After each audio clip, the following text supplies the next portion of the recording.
Welcome back into another UConn Women's Basketball Podcast here on the Hoop Central YouTube channel. This is Hamilton Neal joining you as always. We thank you for taking the time as well to join us also. We got a ton of stuff yet again to talk about with the Huskies here on this episode today.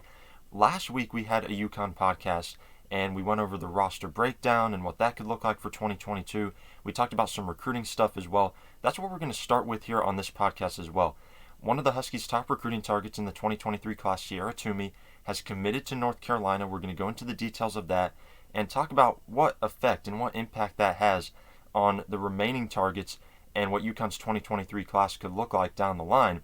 And that's the first thing we're going to do, all recruiting and the impact of Ciera Toomey's commitment and specifically the 2023 class. That's mainly what we're going to be looking at there. And then we're going to look at some transfers that have confirmed UConn interest. 5 players that are being followed by Morgan Valley, assistant on the UConn women's basketball coaching staff. We're going to go into that. Players like Ashley Owusu from Maryland, Abby Meyers from Princeton, Esmery Martinez from West Virginia, among others. So again, that'll be coming up a little bit later here in this podcast. But again, the thing that we're going to start with is a complete breakdown of Ciera Toomey's commitment to North Carolina and how it impacts the UConn Huskies. Because after Kimora Arnold committed and after Ashlyn Shade committed to this UConn women's basketball program, we've all been talking about Ciera Toomey as the biggest remaining target for this UConn squad. And she announced yesterday her commitment to the North Carolina Tar Heels. And this is something that was really expected down the stretch, I think. Everything was kind of pointing to North Carolina, her visits there, and just the momentum that it seemed that they had going down the stretch. It felt like they were the big and heavy favorite, even over UConn.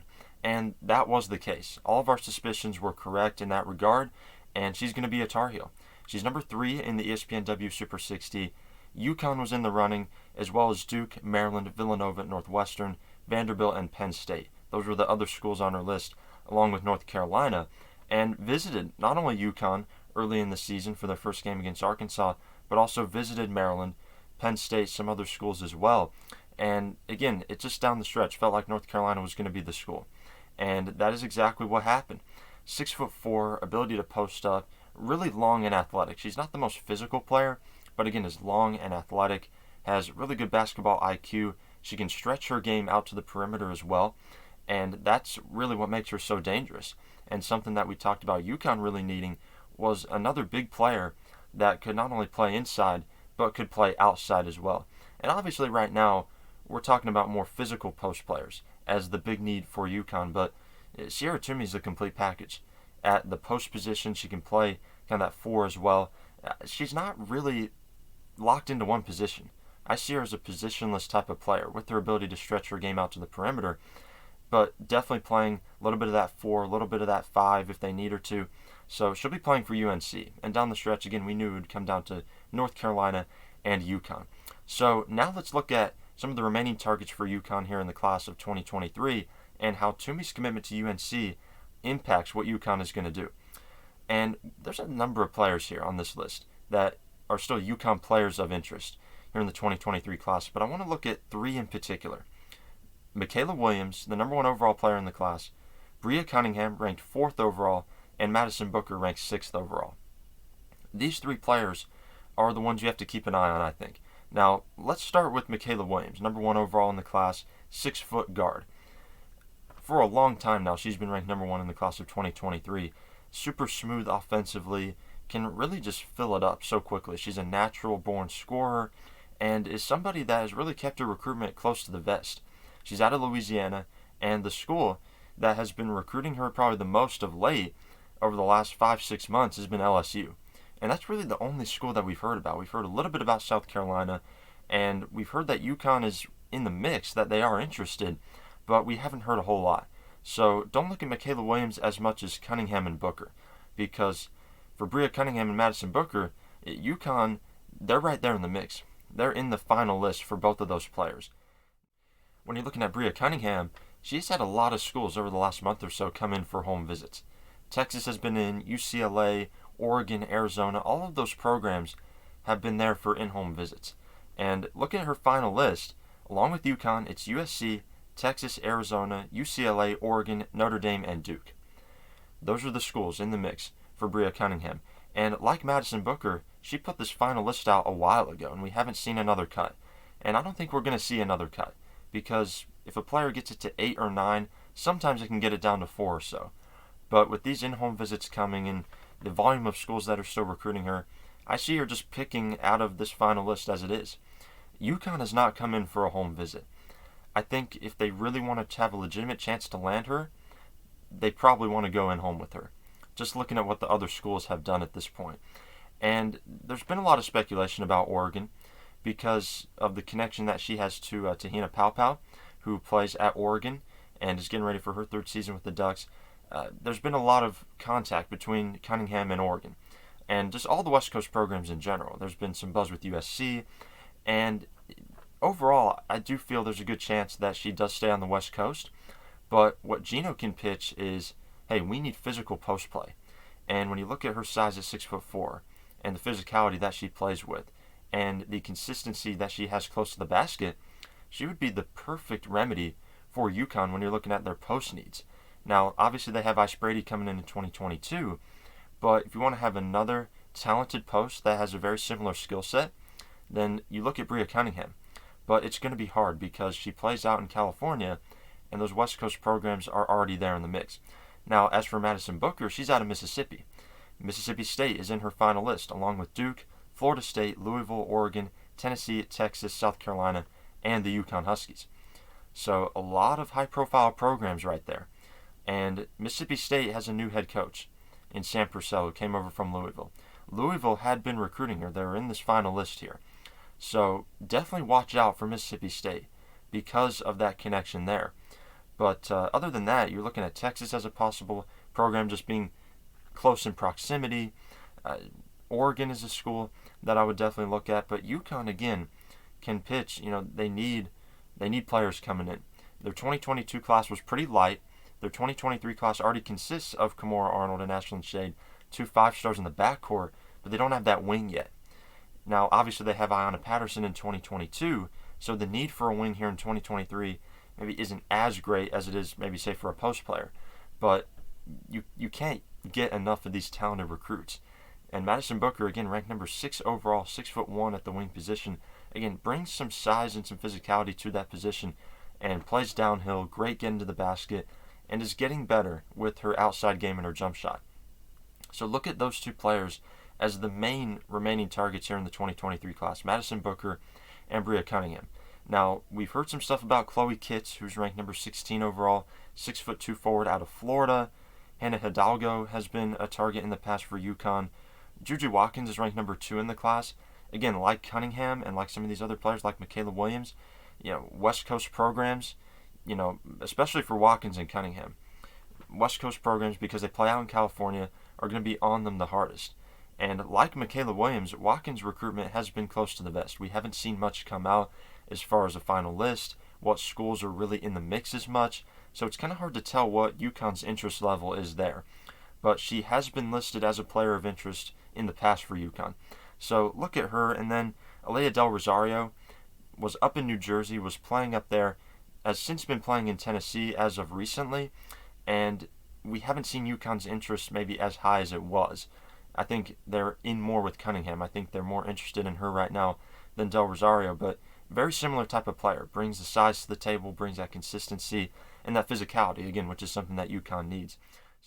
So again, with the Ciera Toomey commitment to North Carolina, that definitely has a huge impact on what UConn's going to do throughout here in the rest of this 2023 class. Again, some main targets are Breya Cunningham and Madison Booker. UConn is in the running, in the final list for both of those players. And with Michaela Williams, with Juju Watkins, their recruitments are more close to the vest. And not as much has come out with those players at this time. So definitely continue to track what's going on with UConn here in the 2023 class. The good news is they have Arnold and Shade locked up, but still some work to do and still maybe another player or two that UConn wants to add. So that's what's happening with Huskies recruiting. Now let's talk about the transfer market and the transfer portal. A ton of stuff is going on right now. Over 1,000 players are already in the transfer portal, and UConn has been very active already. Really, since the season ended with the championship loss to South Carolina, UConn has been active in recruiting players and following them that have come into the transfer portal. And only one Husky has left the program, Piath Gabriel, 6'5" sophomore post player, someone that really was not a part of this UConn rotation and wasn't a part of their inside game. So that loss, definitely not as impactful as others would have been. But again, UConn is looking for players to come in, not head out. And 5 players have been confirmed targets for the Huskies already in the transfer market. Morgan Valley, assistant coach for UConn, is following Esmery Martinez and Kari Black from West Virginia, Abby Meyers from Princeton, Ashley Owusu from Maryland, and Lauren Fields from Oklahoma State. And I want to start with Martinez and Black, both from West Virginia, and talk about what those two brought to the table for that team and what they could bring for UConn. Martinez played 26 minutes per game last year, averaged 11.3 points and 8.8 rebounds. She shot 43% from the floor and 40% from 3. Black averaged 7.6 points, along with 4 rebounds per game, shot 44% from the floor, but in only 19 minutes per game. So she was not as big of an impact player as Martinez was. Again, Martinez, 40% three-point shooter, 43% overall from the floor, 11.3 points and 8.8 rebounds, near a double-double per game. I think she is definitely more of a transfer target here for UConn than Black is, simply because of the style of play, what she brings to the table, and how it would fit the UConn system. Again, as a 3 player, as a wing, she gives you the ability to rebound. And that's the thing that the great UConn teams have always had. Wings with the ability to rebound, along with the post players. And Martinez would definitely bring that to the table. In addition to that, she's a capable scorer, definitely consistent, whether it's inside, whether it's outside. Abby Meyers from Princeton, Ivy League leading scorer, at 17.5 points per game, was just so good all season long. She averaged 5.8 rebounds in addition to that, shot 45% from the floor and 39% from 3. Again, just like with Martinez, you would be getting consistent three-point shooting here. And Meyers definitely lets it fly from deep consistently.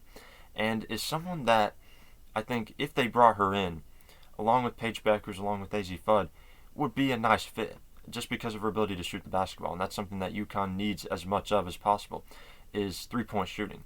And you see her and Fudd just letting it go from the outside along with Paige when she lets it go from deep. That would be a very, very dangerous trio to go along with Caroline Ducharme and all the other perimeter players. So that's definitely a player to keep an eye on. Now, Maryland is a school that's in the mix here. Obviously, you look at North Carolina just because of coaching relationships, Courtney Banghart at North Carolina. That's a school that's been rumored to be in the mix along with the Maryland Terrapins, because Maryland has had a ton of players go out, but because of that, they're really making other players priorities, and they want players to come in here from the transfer portal, and I think they're definitely going to do that. And Meyers is definitely a big target for them. So keep an eye on her out of Princeton. Again, Abby Meyers. Ashley Owusu from Maryland was one of the first players to be followed by Morgan Valley. 14.3 points and 3.1 rebounds were her averages this past season for Maryland. She had 99 assists, shot 40% from 3, 79% from the free throw line. Very consistent numbers across the board. Again, on one of our other podcasts, we mentioned that she was the Drysdale Award winner in 2021 and was just so consistent throughout her Maryland career. But last year, didn't get as much playing time, and her production dipped a little bit. And I think that's a big reason why she's leaving at this point in time. And again, just like with Abby Meyers, this is a big scorer, a starter from another team, and someone that if UConn brought in would have to be willing to share the basketball with Paige Bueckers, with AZ Fudd, etc. So definitely keep an eye on Owusu and Meyers, but again, those are big scorers, and they could go into other programs and be the number one guard. So that's the challenge here for UConn with those players. But then you look at Lauren Fields from Oklahoma State, big scorer on a team that really wasn't that good this past season. 15.4 points and 4.1 rebounds per game were her averages, and is definitely a capable scorer, but is very streaky with her percentages. You look at her percentages shooting the basketball from 2 and from 3. It's not quite what Abby Meyers can do or Ashley Owusu, but she is capable. And when she's on, she can really score the basketball consistently. So that's another player to keep in mind. But a lot of these players here on this list are guards, or in the case of Martinez, a wing. And what UConn is trying to make a priority is post play. But, if UConn adds another guard, it would just be more firepower to their backcourt, which is already so good with Bueckers and with Fudd and with Ducharme on the wing. And definitely look at the post play, though. And on future podcasts, I'm sure we'll have more Husky targets to talk about. I'm sure some of those will be in the post. And again, whether that's through recruiting or the transfer portal, UConn needs physicality on the inside. UConn needs consistency to hang with a team like South Carolina, because we saw in the championship game how glaring of a need that was. So again, definitely take a look at all the things going on with Huskies recruiting, with the transfer portal, and on more future podcasts, we'll continue to talk about all of this at length. This has been a presentation of Hoop Central on YouTube and another UConn Women's Basketball Podcast. As always, we thank you for taking the time to watch. This is Hamilton Neal signing off for now. I'll see you in the next video. Thanks for watching.